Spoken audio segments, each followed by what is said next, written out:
Mas tem aqui uma notícia que é um presente de Natal para o presidente Lula e também principalmente para o ministro da Fazenda, Fernando Haddad. O mercado financeiro reduziu a estimativa de inflação para esse ano e para o ano que vem e elevaram a projeção de alta do PIB, passaram a estimar um corte de alta, um corte maior da taxa Selic. Notícias boas para a economia, então, aí agradando o ministro da Fazenda.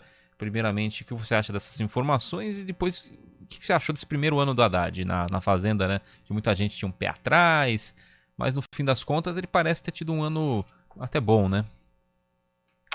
Pois é, muito bom dia, Guilherme. Já abandonei a toquinha assim, né? Agora é vida que segue, né? Como diz o popular. A gente precisa ainda avançar bastante nessa última semana. Dou um bom dia aí afetuoso também para todos os nossos queridos ouvintes que seguem firmes com a gente nessa reta final.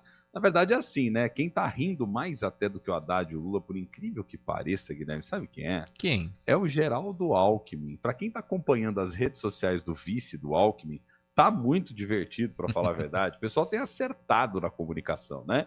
Já teve imagenzinha do Lula, Haddad e o Alckmin junto fazendo gol de letra. Teve imagem deles já com Star Wars. Então, quer dizer, ele tá na comunicação mega animada. Aliás, às vezes a campanha que vem nessa vibe, né? E quando vieram essas notícias agora, nessa última semana, começo dessa, sobre a revisão, né, por parte dos analistas do mercado financeiro do crescimento do PIB e também, consequentemente, da diminuição da inflação em função muito desse crescimento, geração de emprego e etc., né?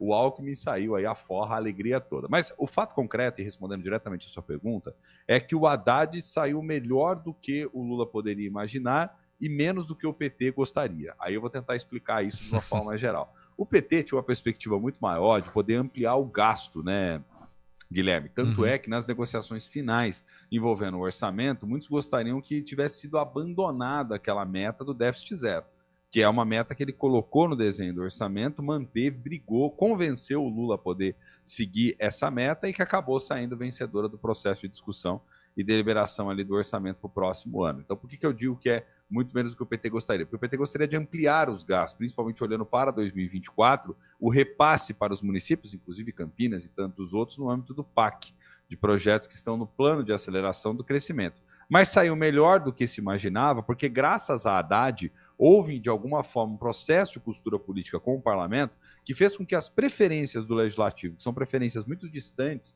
do próprio governo em si, pudessem, de alguma forma, entrar em sintonia. Então, Haddad acabou sendo um ponto de ligação importante para que Lula e o governo, como um todo, tivesse aprovado a sua agenda econômica, prosperasse nas reformas estruturais que fez, como é o caso da reforma tributária, né, por um lado, no novo marco aí, né, fiscal, vamos dizer assim, tirando o teto e colocando esse novo pacote de medidas que passam a valer a partir do próximo ano. Então ele se mostrou uma figura muito ponderada, vamos dizer assim, e alguém que conseguiu, de alguma forma, manter as metas que lá atrás havia estabelecido, agregando para si figuras como a própria Simone Tebet, que está dentro dessa equipe econômica, trazendo a simpatia de Alckmin e permitindo uma negociação mais ampla com aqueles setores que eram mais resistentes do parlamento. Então, o Lula, acho que no final das contas, faz um balanço de que, embora Haddad, que teve a sua confiança lá atrás para poder levar adiante, fosse o mais indicado, não era aquilo que necessariamente o partido como um todo desejava à frente do Ministério da Fazenda, que pensava num choque um pouco mais intenso. E não foi necessariamente o que se verificou.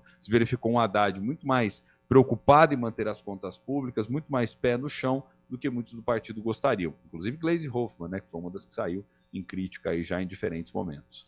E outra notícia que foi divulgada hoje é que o presidente Lula está entrando em recesso a partir de hoje, volta só no ano que vem, parece longe, né? Mas dia 3 de janeiro, vulgo quarta-feira, é isso? É quarta-feira que vem, dia 3 de janeiro, uma semana aí de descanso, 8 dias de descanso para o presidente Lula. Lembrando que presidente, prefeito, governador, pessoal do executivo, eles não têm fim de semana, não têm férias, né? Geralmente é de domingo a domingo. E agora tem esse recesso no final de ano. O presidente Bolsonaro, ex-presidente Bolsonaro também, né? Tinha esses recessos e ali aproveitar o litoral, geralmente, em Santa Catarina, em São Paulo. Lula muitas vezes chegou ir no litoral paulista, inclusive até gostou tanto que foi ver de comprar um apartamento lá. Toda a história a gente já conhece, né? Mas enfim, ele está entrando em recesso de 8 dias. Isso é a melhor época do ano, não há para isso, né? Para alguém que ocupa um cargo do executivo, né, Bruno?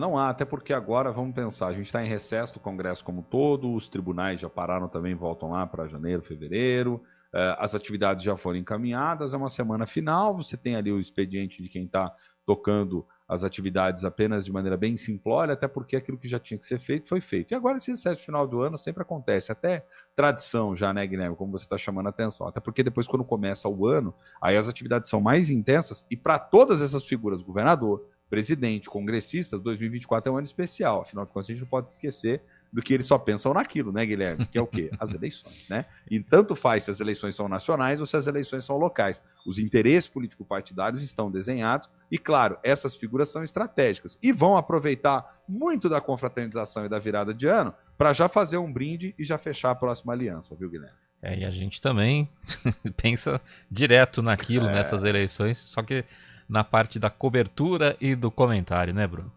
Certamente. Estaremos aqui de olho para trazer toda a informação e análise pontual para o nosso ouvinte.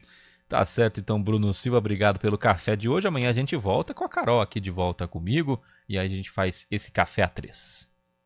Bacaníssima, né? Tá combinado, então. Um abraço para você, Guilherme, para todos os nossos queridos ouvintes aí. Um excelente texto. Para quem vai voltando, mais devagar, até porque semana é mais tranquila e amanhã com a Carol junto com a gente, mais um cafezinho. Um abração.